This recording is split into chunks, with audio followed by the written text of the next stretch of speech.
Hello, my dear storytellers. It's Mary Rose. It's Wednesday at 1 p.m. Pacific time, and we are live here on the YouTube channel to talk about writing craft, story structure, the mindset of the working, thriving writer, and today also pickleball.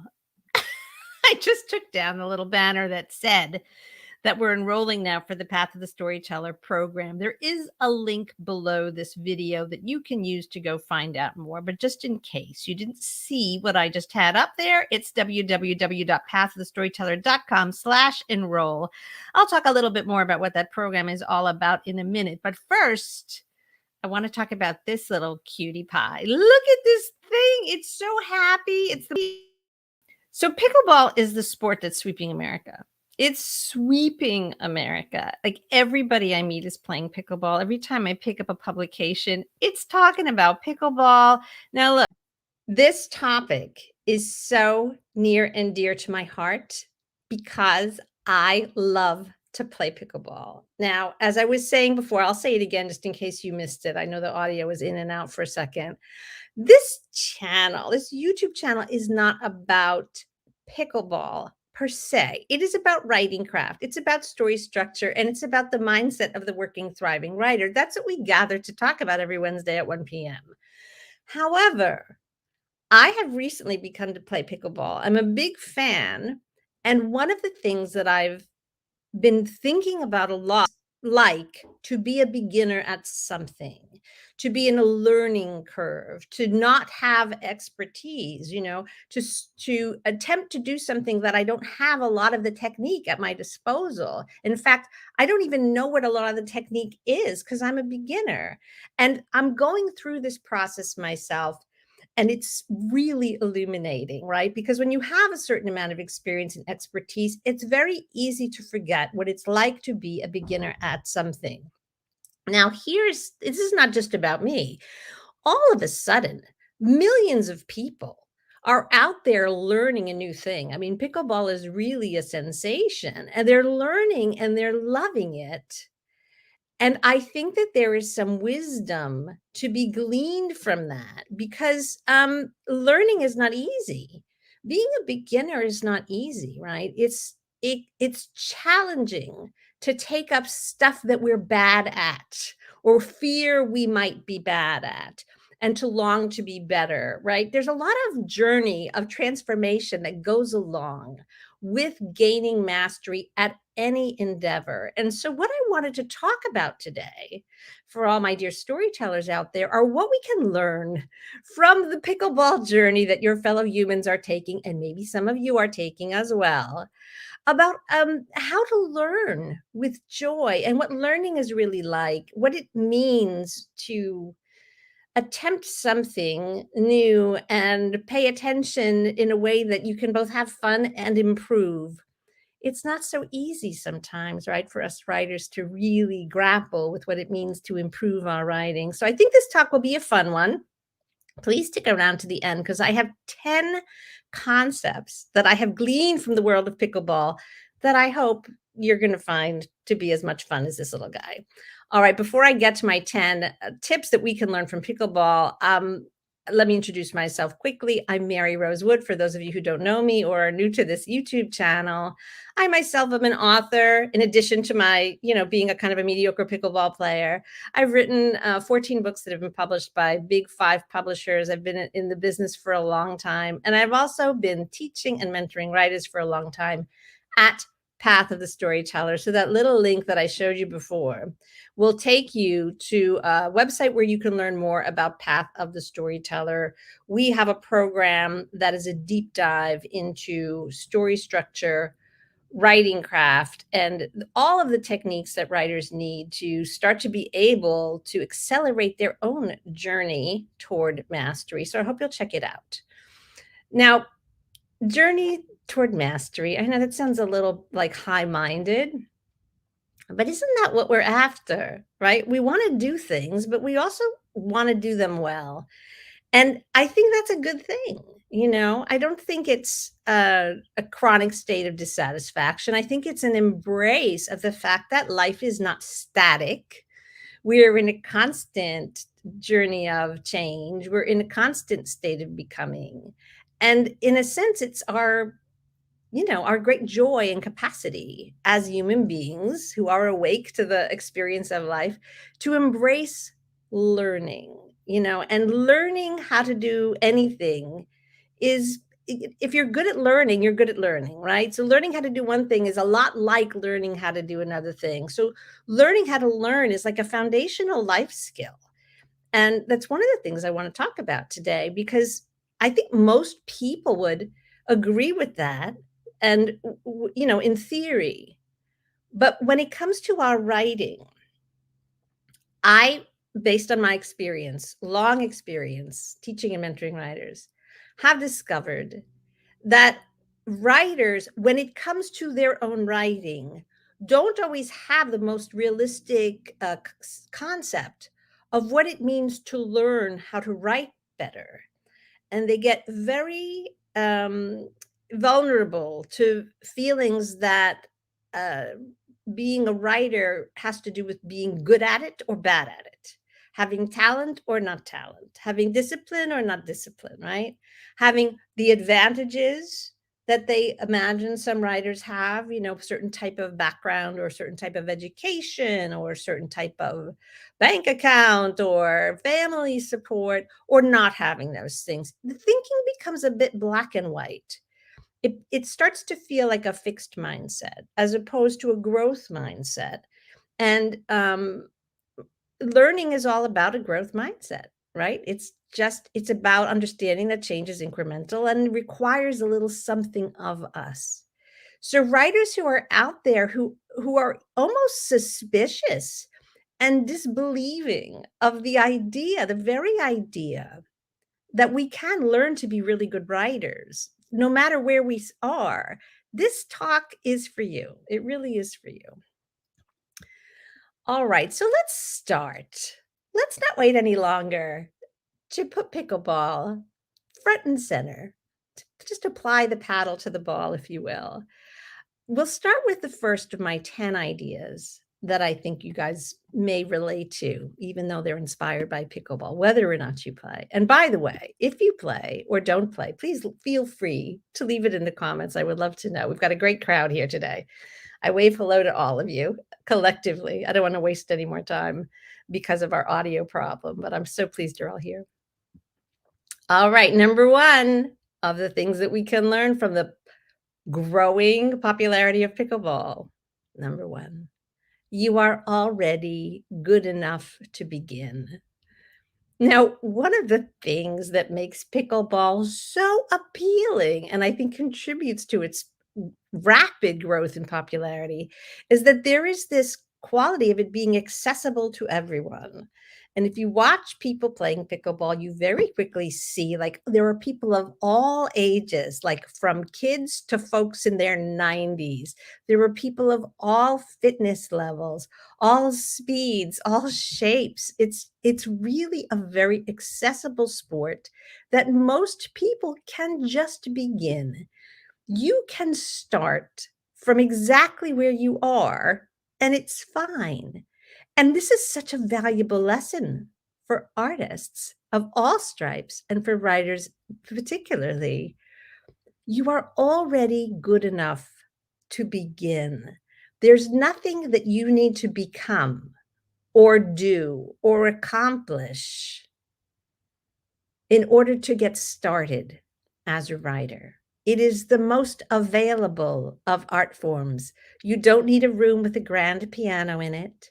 You don't need an easel and an expensive set of paintbrushes. You don't need years of opera singing lessons. Literally, all you need is a pad and pencil. You can do it on your phone. You can do it on your laptop. You already know how to tell a story. Chances are you do it every time you get on the phone with a friend and they say, "So what happened?" And you say, "Oh, I can't wait to tell you what happened." You know how to tell a story. You are already good enough to begin. So for anybody out there that's waiting for a sign that it's time to begin, here it is. Got it? Okay, good. Number two. Now, this is an interesting one. The second thing that pickleball can teach us about our journey to mastery as fiction writers is this: you will probably start out worse than you think you are and end up better than you ever thought you could be. Let me unpack this a little bit. When we begin to play pickleball, we're so excited that we got on the court. We found something to wear. We dusted off an old pair of sneakers. We figured out how to hold the paddle, and we hit the ball, and maybe it goes into the net, and maybe it goes over the net. But we're so excited that we hit the ball. It's fun immediately. It's just fun. And then someone says, well, we have to learn how to keep score. And you're like, oh my gosh, I'll be satisfied if I could ever learn how to keep score. Like, it's so complicated, we think. Our goals are low and our pleasure is high. And this is such a beautiful way to begin. But later on, after we've played a little bit, we start to understand that we're terrible because there's more to this game than we realized, right? We start to realize that it's not enough to hit the ball. It's got to go over the net. It's not enough to go over the net. It's got to stay within the lines. And then once you've got that down, it goes over the net, it stays within the lines. But ideally, right, if you're really playing a game, you want to do it in such a way that your opponent is not going to score a point. And so as our understanding increases, like our goals for what the game is about and what we're supposed to be accomplishing change. They elevate. We become more discerning, if you will. And so what we discover is that we probably started out worse than we thought we were, right? We started out with this beautiful innocence and we were playing and having a good time. But the better we get, the more there is to it. Now, the second part of what I said is this, and you'll probably end up better than you thought you could be. Because when we start out, we see people maybe a few courts down who almost effortlessly seem to hit the ball no matter where it lands on the court. It always goes over the net. It's usually within the lines. They seem to be able to do magic things like control where the ball lands, decide where it's going to go. They have such a much higher degree of control over what they're doing. And we think, wow, they're just great. We don't think of ourselves of being able to become like that. But guess what? If we keep playing, our abilities improve and we find ourselves having a pretty reliable serve, being able to get the ball over the net most of the time, being able to keep it within the lines a lot of the time, and starting to make decisions about, oh, that player's on that side of the court. What if I hit it to the other side? They won't be able to hit it back and I'll get a point, right? So just as we overestimate, right, what we can do at the beginning, we underestimate what we're capable of doing with a little bit of consistency. Like the more time we put into it, we're going to change. Where we are today is not how we're going to end up. So I want you to think about this in your experience as writers. When you begin, right, you are pleased to do the thing you love, but you don't necessarily have the knowledge to be an accurate judge of your own work. And you're often quite excited and you hit certain milestones that feel significant. Like, for example, finishing a draft. I've heard this story many times from writers, right, who don't have a lot of experience or training. They may be so excited by the idea that they have for a book that they go ahead and finish a draft, and then they very quickly write a query letter and send it to 100 agents. And they're out with it. Like they've just skipped, you know, little league, and they've skipped the minors. They go right for the big leagues with their first draft that they've ever written of a book. They are just not aware yet of how far they have yet to go. But by the same token, when we start to have awareness of that what we're doing is not quite professional level yet, it's not really working fully yet, we sometimes think, well, that's it. That's as good as I am, without understanding that no. We too can continue to apply ourselves to kind of intentionally go on a bit of a journey of improvement and end up writing the kinds of stuff that dazzles us as readers. So just know that this is a very normal perception to have as you are on the road to mastery. You'll probably start out worse than you think you are and end up better than you thought you could be. That's number 2. Number 3 is also about this idea of improvement. And improvement takes 3 things in pickleball, as in writing. It takes time, it takes intention, and it takes discomfort. Now, I'm going to talk about pickleball first and then riding. So, what kind of time does pickleball take? Well, listen, you have to make time to play if you want to improve. If you're watching YouTube videos or just if I just put one of these on my desk and think about it a lot, if I buy pickleball outfits and try them on at home, like that's all fun. But it's no substitute for actually going out and playing. So I have to make the time to do it, to actually do it, all right? Thinking about it and reading about it and researching it is not enough. You actually have to get on the court and play. That's time. Intention is really important. You will, if you spend time doing anything, get better at it in a way, right? You'll probably become more comfortable doing it just out of repetition. But if you have the intention to improve, then you're going to have different choices. You're going to be full of questions. You're going to seek answers. You're going to start to undertake a bit of study. This is where the watching the YouTube videos like this one, and believe me, there's a ton of YouTube videos about pickleball, a ton that are really good and teach you how to play. If you read books about it, if you watch, really good players play, you will start to learn faster than if you simply play for fun. So if you have the intention to improve, you're going to study. And guess what else you're going to do? You're going to practice. When you learn something new, you're going to try it. You're going to start to attempt it in your own play. This will make you improve much faster than somebody who's simply playing for fun without ever thinking about how to improve. So the intention to improve is really important. And the last one, as I'm sure you recall, was discomfort. Now, I'm not talking about injury here. I'm not talking about sore muscles or, straining a muscle. There is only so much growth that can happen. There's only so much learning that can happen from within your current comfort zone. So if you want to improve at pickleball, that means that sometimes you're going to start to challenge yourself to play with people who are better than you are. You're going to have to get out there and be the worst person on the court. You're going to have to embarrass yourself by, missing and making mistakes, right? And dealing with the emotional discomfort of that, the physical challenge of having to play against much faster players who hit the ball harder than you're used to.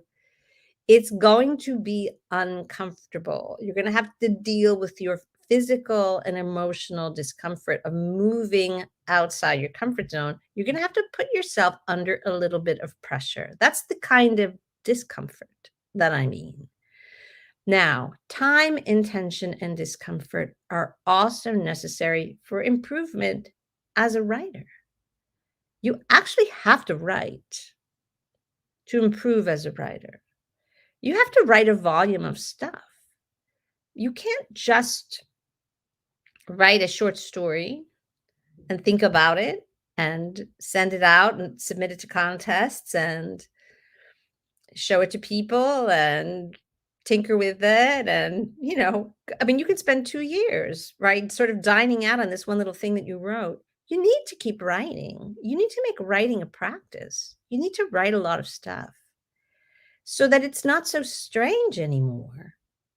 So that it's not something that feels like a drama every time you sit down to do it. Let it become a normal part of your life. Put that kind of time in, and you will start to see change. If only in your habit of writing, it will improve. So that's the kind of time, the actual, as we professionals say, butt in chair. Like you have to put your butt in the writing chair on the regular to really let your writing be in a place where it can improve, where the potential for improvement is there. Now, you'll become more fluent by doing a lot of it. But if you have the intention to improve, you are in a much better position because then you too will seek out study. You'll seek out craft knowledge. You'll want to learn. You'll read with more intention to say, well, how do my favorite writers pull off this particular kind of thing, right?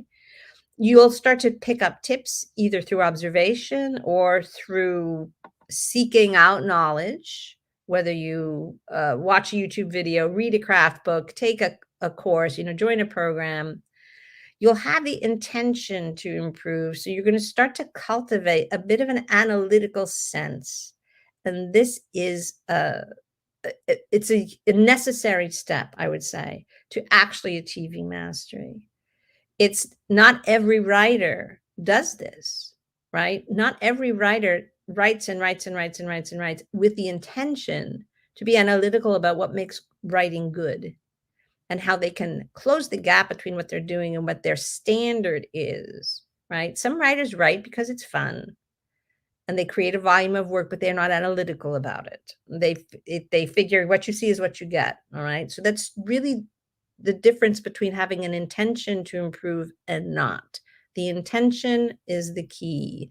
And the third one is discomfort. And I know you all know that there's a lot of different ways that discomfort can enter our writing practice. But much like pickleball, you have to be comfortable being uncomfortable. You have to be willing to go past what's easy, to perhaps try things a new way, to be challenged by something that you learn that makes you look at what you've been writing and say, ooh, they said not to do exactly the thing that I've been doing for years. Are they wrong? Or should I try it a different way? I'm uncomfortable now. I'm embarrassed. I've been doing something wrong for 10 years as a writer. And now I've learned that there's a better way to do it. Eek, these feelings are real. The feeling of being shy or nervous to share our work with someone and ask for feedback is real. There's just all kinds of ways that discomfort can enter into our journey of improvement. And many writers, writers are human beings first and foremost, right? We all are. And it's our inclination to back away from discomfort.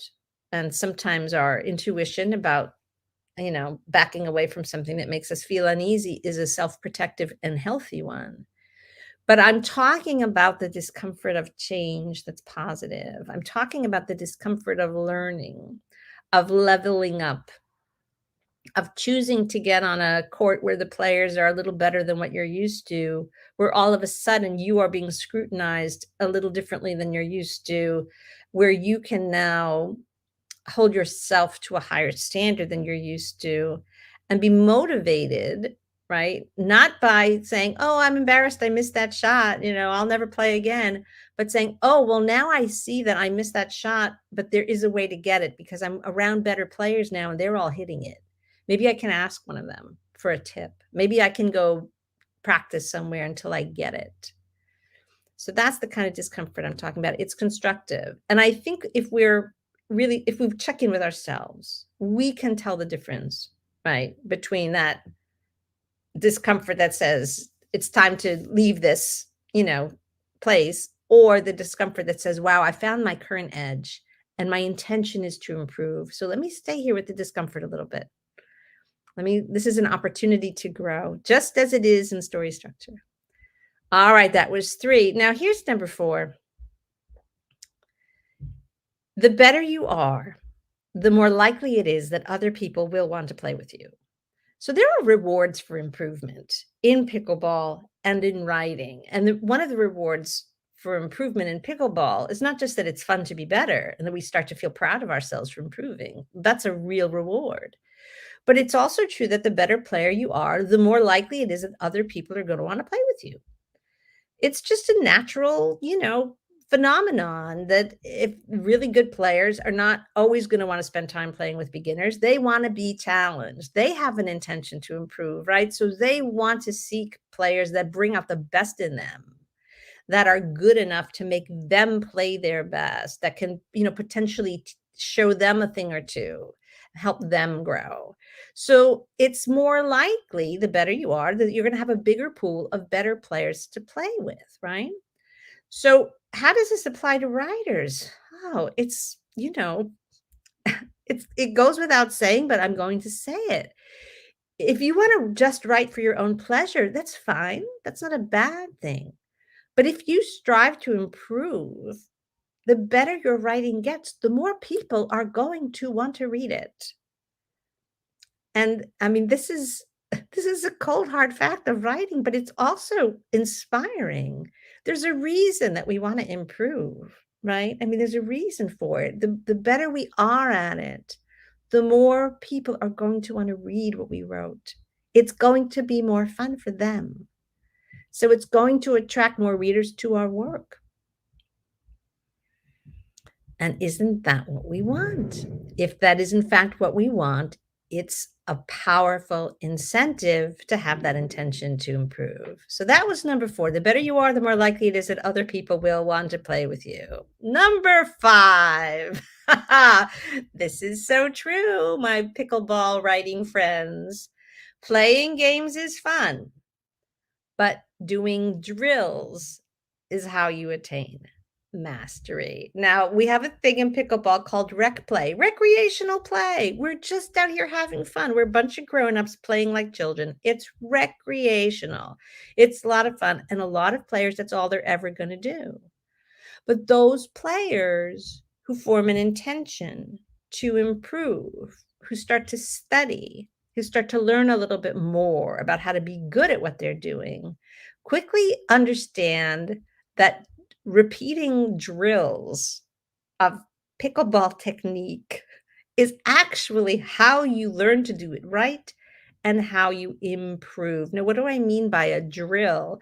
Well, instead of playing a game with 4 people laughing and having fun on a court, you might go to the other side of the court where there's just a wall that you can hit the ball off of and say, there's this one shot called a dink that I'm going to practice because I know that if I'm in a game, I might get to hit a dink a few times. But if I stand here at the wall for 15 minutes and I practice a dink, I could hit hundreds of them. And that amount of repetition is going to allow me to really explore like how hard I should hit it, where I should aim, how I should angle the paddle so that I can get it over the net. It starts to refine your understanding of what you're doing. It's going to supersize, turbocharge, whatever word you want to use, your progress because you drilled one thing. You took one thing that you wanted to improve and you drilled it. You practiced it. Now, all of my Path of the Storyteller students know that I am a bit of a fanatic about targeted practice. And this is why. When you want to learn something, you need to decide what it is you want to learn. You need to kind of draw a little boundary around it, and you need to practice it. And I'll give you an example from writing craft. If you want to learn how to move the story forward using dialogue, for example, that's a very particular goal. I want to write dialogue, but I also want to make sure it moves the scene forward, that it's part of the scene, not just characters chit-chatting while the scene is waiting to resume. So you practice that. You have an intention. In the Path of the Storyteller program, we have an exercise that's just that. It's just that. And we practice it. It's a drill. We do it a few different ways. We look at what we've done and we say, did it succeed? Where did I go wrong? Right? Is there a correction to be made? Should I practice it some more? And I just can't emphasize how important this is because many writers don't think this way. They don't think in terms of breaking out particular goals in terms of their writing craft and practicing them. And if you imagine how much effort and time it takes to write a novel, you realize it's a little bit like rec play on the pickleball courts because you could spend 8 months, a year drafting a novel, and you did what you did.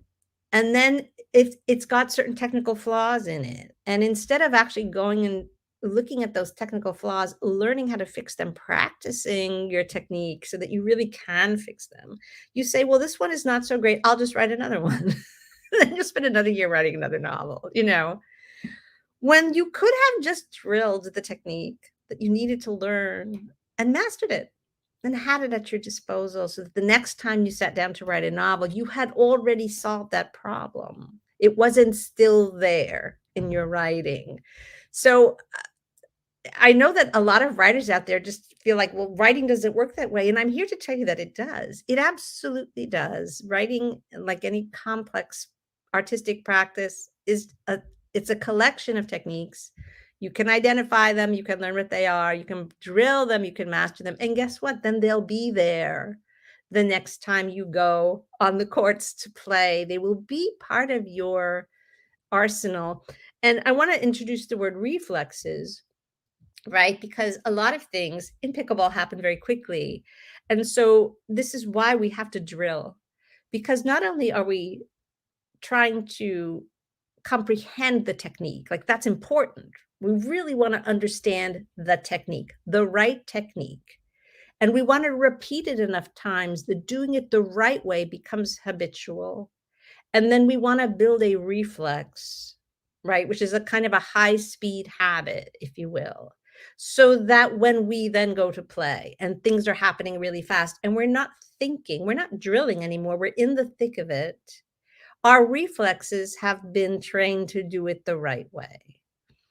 Now, what's great about writing as opposed to pickleball is that in writing we get to revise, and in pickleball, if you hit the ball into the net, you don't just get to call a do-over. I'd like to revise that last shot. It didn't work. I think I can do better. It doesn't work that way. And because writing novels is complicated, we need a lot of revision to get things right. But boy, is it helpful when your reflexes are technically sound, right? It just makes things a lot easier for you. You start to be able to spot where you're going astray as you're doing it. Or when you go back to revise, it's just not difficult to see what needs to be fixed because you're technically proficient, right? You know how to do it the right way because you've practiced and your reflexes are pretty good. So that's number 5. Games are fun, but drills are how you attain mastery. All right, let's move on to number 6. To do this thing reasonably well, this pickleball thing, you need to learn a few different shots. Now, again, this is where beginner's mind and the mind of the person who's trying to attain mastery differ. Because when you first start to play, you're like, I'm playing pickleball. What are you doing? I'm playing pickleball. I'm just playing pickleball. Like it's just one thing. You're just having fun playing pickleball. There's people running around, laughing, hitting the ball around with these silly little paddles. But then when you get to know a little bit more about what you're doing, you realize that not every shot is the same. There's different types of shots. There's a serve, there's a return of serve, there's a drop shot, there's a lob, there's a volley, there's a dink. I mean, there's just a lot of different kinds of shots. I mean, when I say a lot, like that's the list. And maybe there's a couple of more. There's like spin shots and roll volleys, and a couple of fancy things. But it's not just one shot. It's not the same shot every time. So it's not an infinite number, but you do have to learn the ones that you're going to use most of the time. And this is essentially like what we mean by technique, because there's an activity, right, that we can do naively and just, bash away at it for fun. But if we want to do it with mastery, we have to start to see its nuances. And when I talk about 3-act structure, when I talk about the hero's journey, when I talk about establishing the unsustainable world of the hero, what happens to topple that world? How does an invitation to an adventure arrive at the hero's door? Why might they refuse? What does mentor energy do to change the dynamic? How do we get into the second act? And I start to talk about all this technical stuff, right?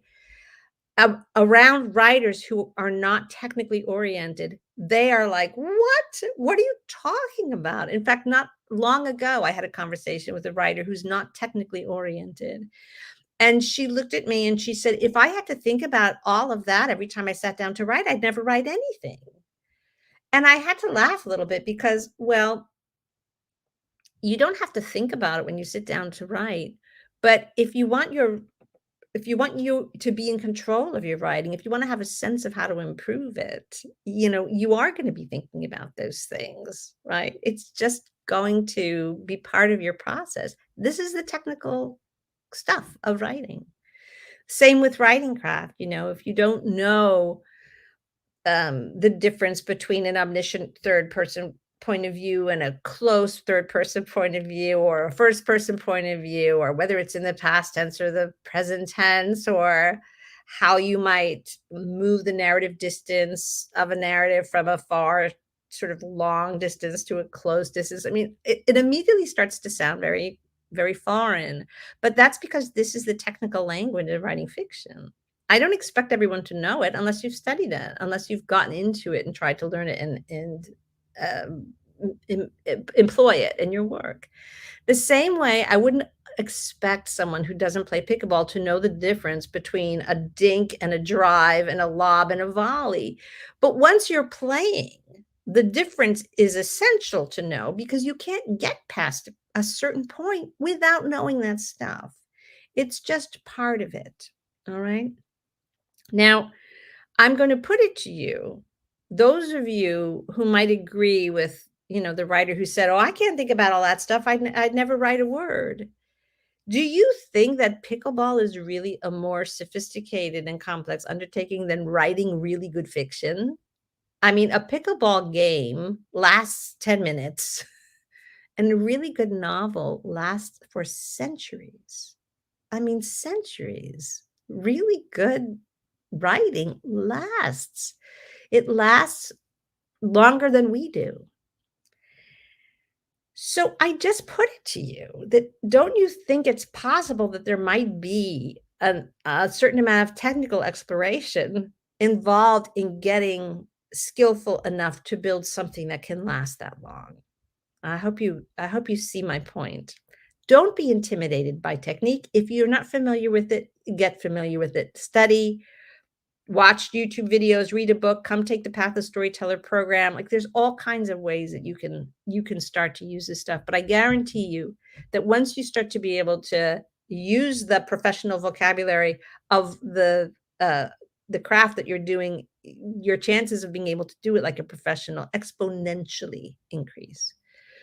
And speaking of the word professional, number 7 on my list of 10 bits of wisdom gleaned from pickleball for writers. Going pro, becoming a professional is not an accident, right? What got you here will not get you there. Now, I'm talking about a different stage of the journey toward mastery. When I say going pro, for writers, I mean being ready to publish. And my definition of being ready to publish is that your work is ready for the reader. It's you have done all the work. You, the writer, have done all the work, so the reader's not going to have to. They are just going to go along for the ride. That's what the reader wants. It's a lot of work on your part to get your writing ready for the reader to have that effortless experience of just immersively going along for a really satisfying journey, a great story, beautifully told, iconic characters that feel like real people. I mean, all of the qualities that make us love to read, right? So that's going pro. So we can improve, we can start out very naively and we can improve through practice, through maybe intentional practice, through drilling, through a little bit of study. But if you wanna go pro, like, if you really wanna make that next leap into the big leagues, writing stuff that is intended to be published, and I hope that that is what you want, I hope that you dare to dream of that, then you've gotta think like a pro. So even the very best players at the recreational courts where I play, some of them are excellent, but they're not professional pickleball players. There are professional pickleball players now, just like there are professional baseball players and professional tennis players. The professionals do things differently, right? They have high-end coaches. They train a lot. They devote a lot of time to uh to their drills and to their technique, to their strategy, who's the best doubles partner, right? How do they have the right support system around them? the business end of things, right? Who are their sponsors? Who provides their cute pickleball outfits and their sneakers? You see, all of a sudden, it's a very different landscape. And I don't say this to make it sound not fun anymore because I'm sure it's a lot of fun to be a pro pickleball player. I think it must be awesome. But going pro is not just the inevitable consequence of going on a journey of improvement. It's another choice. Make sense? It's not going to happen by accident. What got you here is not going to get you there.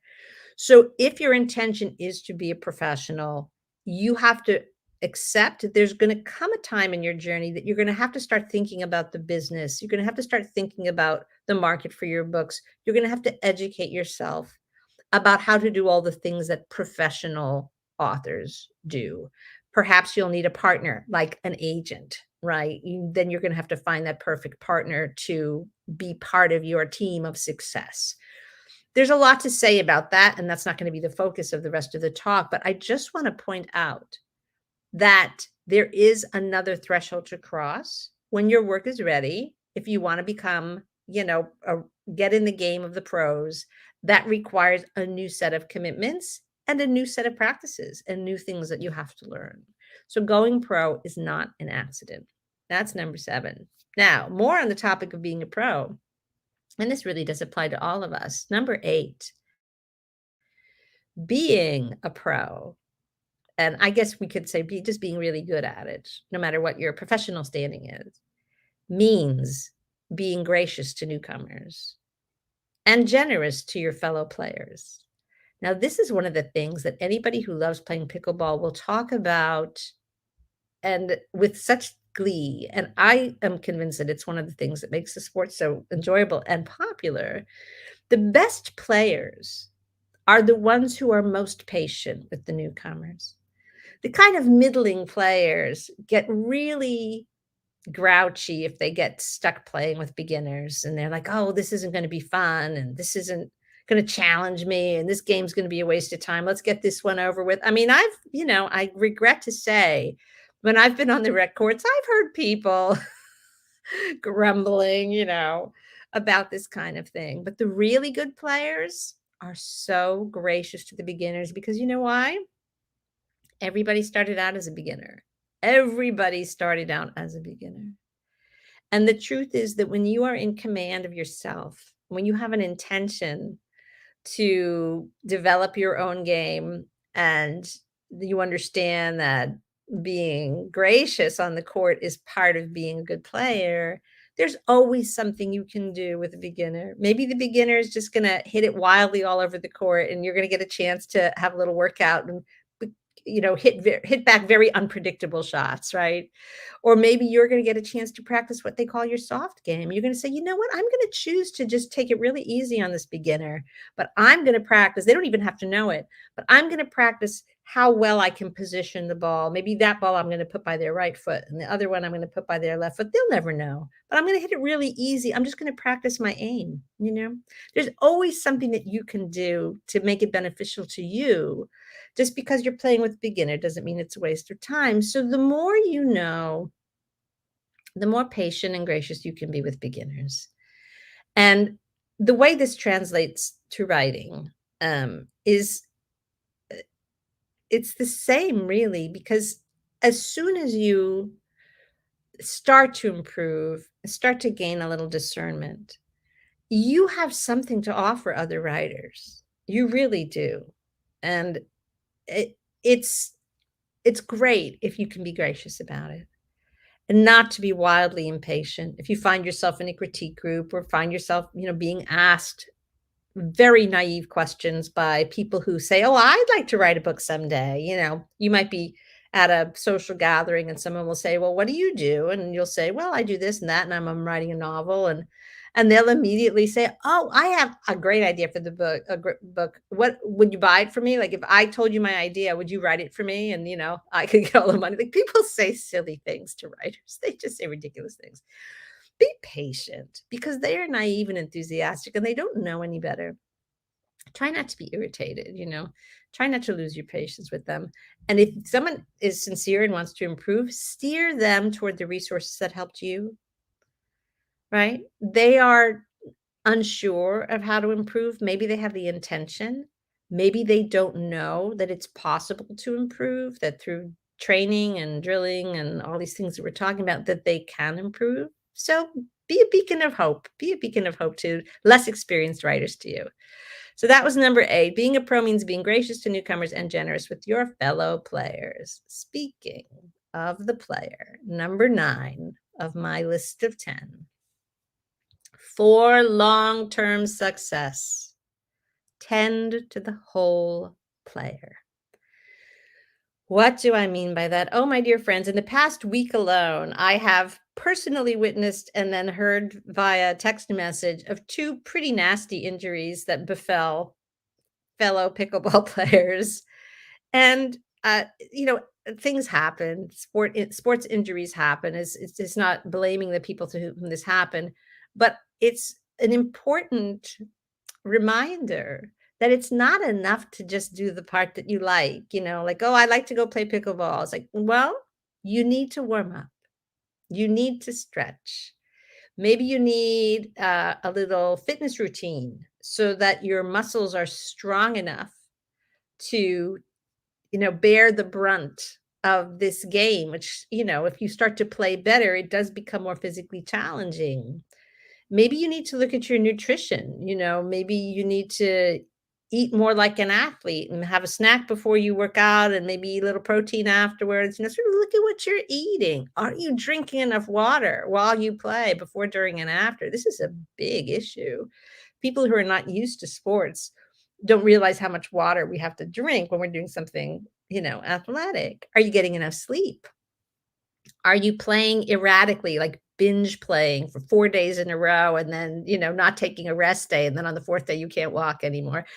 You have to tend to the whole player, right? You've got to look at the whole package. It's not just what happens while the game is being played that matters. The warm up, the stretching, nutrition, the hydration, the sleep, the rest days, like all of this stuff is actually what determines what happens when you're on the court playing. All right. Now, so how does that apply to us writers? Oh, your brain is up here in your head. Your head is attached to your body. So a writer who is thinking that all the writing happens in this disassociated, disembodied state is soon going to find out that their body is going to complain. It's very hard to write for extended periods of time if you become so stiff and uncomfortable that you can't sit in a chair for any length of time, right?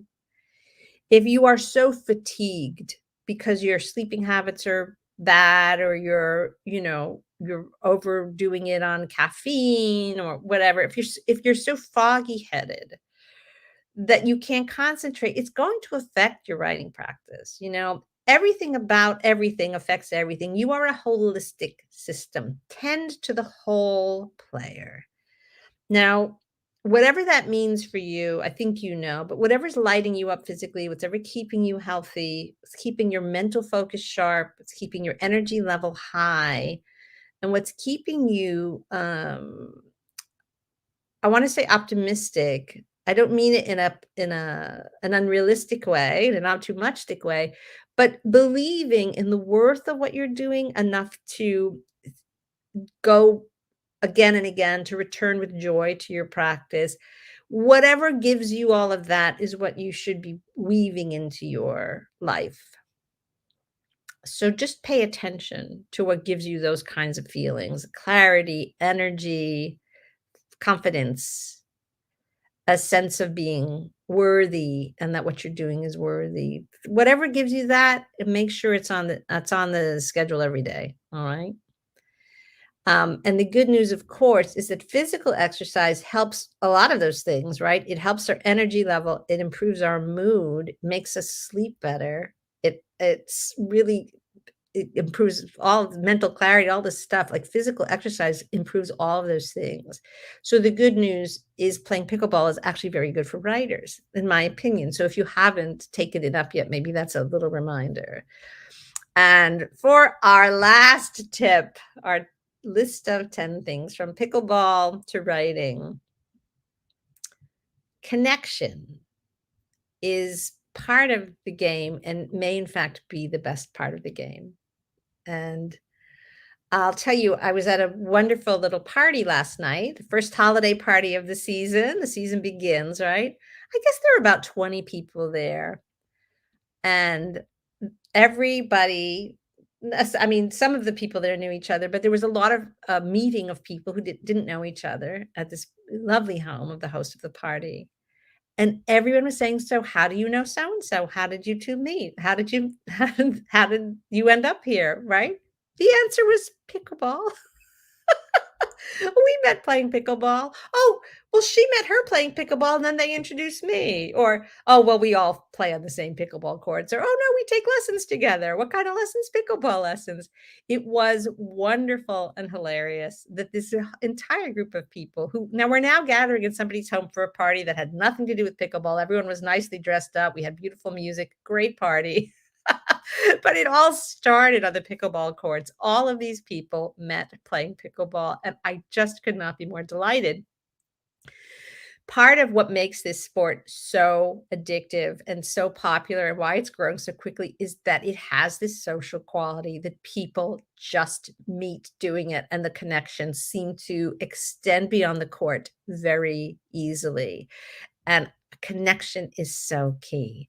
So I wanted to end with this because I know that writers sometimes feel that the work is very solitary. And this is an illusion. I mean, there is solitary work. There is sitting at your desk or in your favorite coffee shop where you write with your headphones on, just creating that sort of zone of creativity, getting into the flow state, doing the work.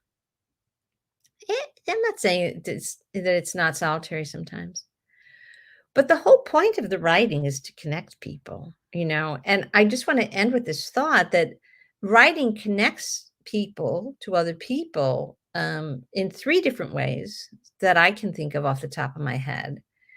Your writing certainly is designed to connect you with your readers.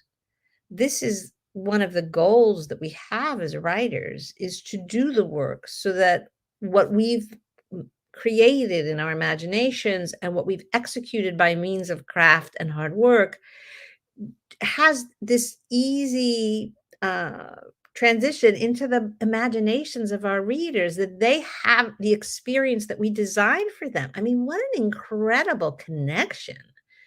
It's very Vulcan mind meld. I mean, we've taken this thing that we've imagined in our own minds, and we've made it so other people can experience it. I mean, that is a kind of an intimacy that is so profound. So good writing, our writing, when it's working, is going to connect us with our readers, and that is very profound. Writing also connects us with other writers. And I know this is true because I experience it every day. And if it's not something that you experience, I want you to seek it out because this is a complicated journey. We all know what it's like when we're practitioners. We have so much to share with each other, so many ways to encourage and support each other. Even something as simple as this weekly YouTube live stream where we've got this wonderful, group of folks who come live every week, who've come to know each other. They're on different continents, right? But they interact in the comments and say hi and check in with each other.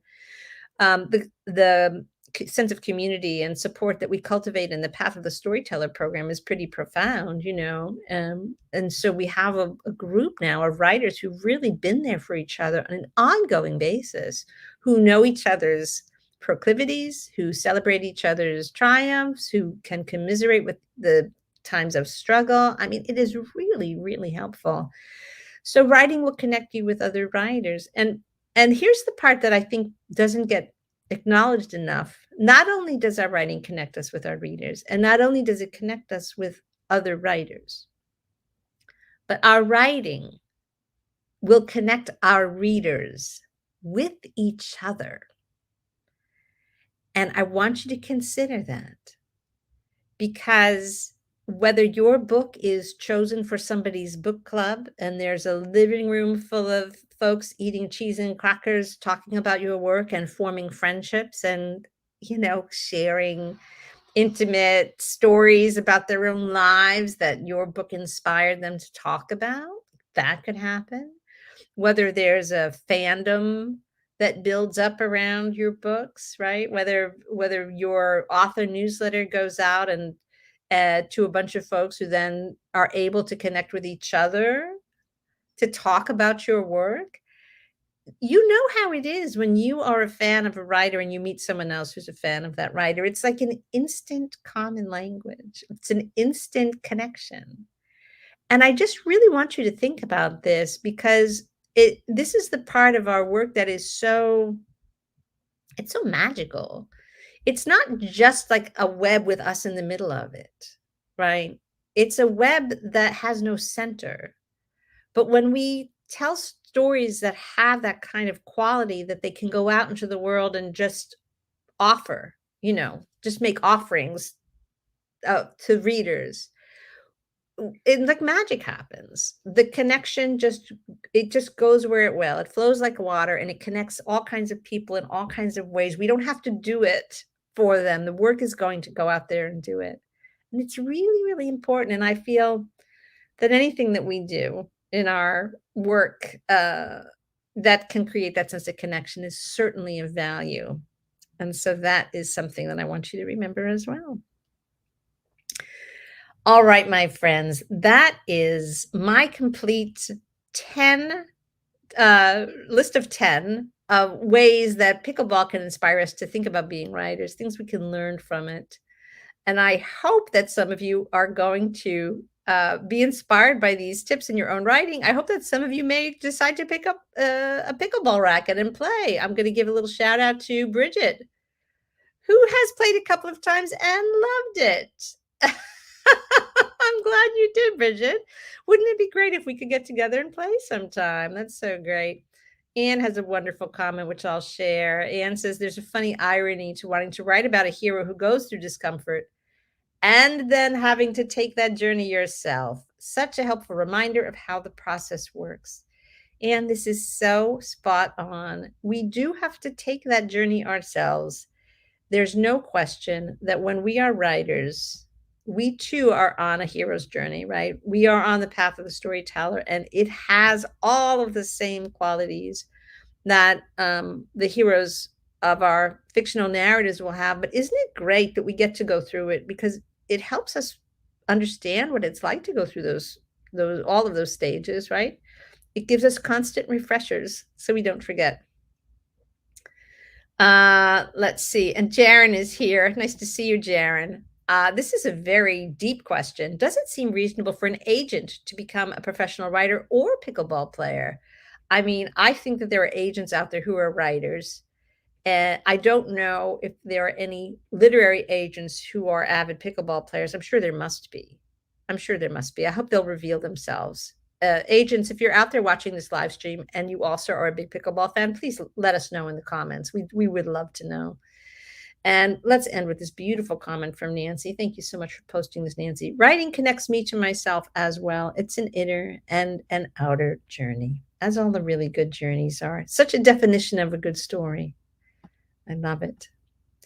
All right, gang. Thank you so much for being here today. Your presence is much appreciated as ever. If you're watching the replay and you're not a subscriber to this YouTube channel, please subscribe. It would be really great to have you as a subscriber. If you like the content, leave a thumbs up. That's super helpful as well. And if you think that you might be ready for a little bit of intentional work on improving your writing, I do ask you to take a peek. Come over to the Path of the Storyteller website at this link and see if the Path of the Storyteller program might be for you. It starts in January, so we have a little time to think about it. You have time to ask me questions, and we can even hop on a Zoom call and have a little talk about whether this is really a good fit for you. It is a small group program that I teach, so it's online, but it's live. And so it's something that I have to limit the number of seats in. So if you think you're interested, don't wait until January to look into it. Take a look now, reach out to me, and let's get that conversation started. Okay. All right, my dear storytellers, I wish you a wonderful rest of the week and weekend. I look forward to seeing you again next week. Post your questions about writing if you'd like me to answer them in a future live stream. I always love it when you make suggestions. In the meantime, happy writing and happy pickleball playing.